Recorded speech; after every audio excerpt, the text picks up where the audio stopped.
Hi guys, I hope all of you are doing well. This is your Nifty Guy. Uh, so at the start of today's video, I would like to talk about why I do not carry any BTST, STBT overnight positions. So yesterday, while I was making that video, which was around 10 p.m. at night, I recorded it late. US markets were open, and I had a look at it in the live market while recording the video. While the markets were live, and US markets were doing fairly well. I recorded the video, went off to sleep, and in the morning when I saw was because of the reciprocal tariff announcement that Trump was scheduled to make, US markets took a fall, because of which our Indian markets also opened with a major gap down. Now, see, this is the reason why I do not take any of those positions overnight. I square off my positions before the markets close.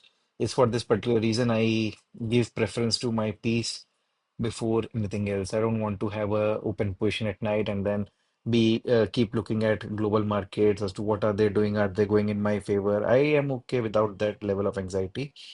Markets will give you ample trading opportunities. Markets are always be there.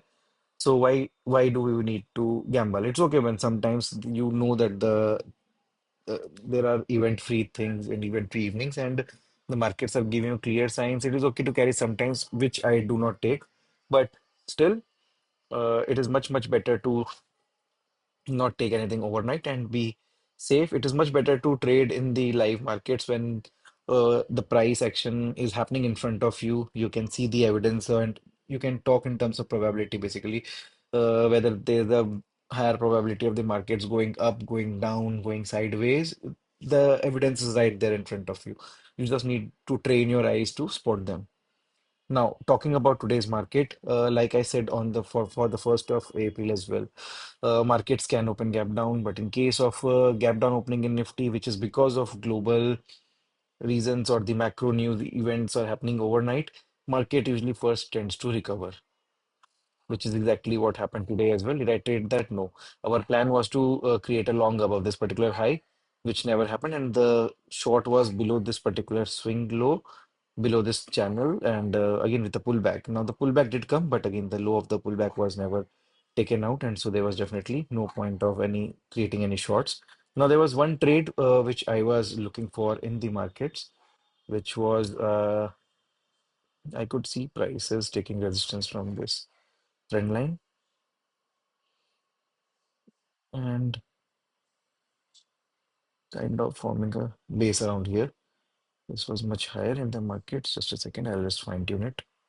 Markets gave a break down from it till around late in the day, for which I do not take trades after 2:45 to be precise, and this breakdown came in much later, because of which again today was a no trading day for me once again. Now, what I'm seeing is post this 400 plus points trending move, market is again trying to go in a sideways territory, right? So I'm expecting the markets to be remaining in this particular 300 odd points range, which is 23, roughly 23 100 to 23 400 range for quite some time before it decides its next move, which might be on the upside, which might be on the downside. Time will tell, and we'll trade that accordingly, given those circumstances. So we'll just mark this range as well, roughly 23 100 odd to 23 400. And I'm expecting the markets to be in this range for quite some time. If you are a scalper, you're good with scalping, good at taking profits, good at booking your losses quickly, or looking at short profits and in quick amount of time, you can scalp in this range based on price action evidence. And yeah, that is something that can be done. For tomorrow, what we can plan is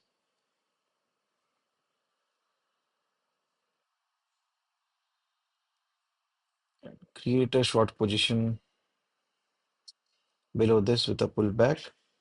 For long, again, I'll wait for this high at least now. Or maybe we can just use this trend line also. There's no harm in it.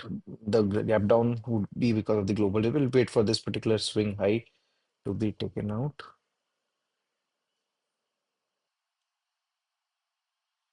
I'll just mark that as well for you guys.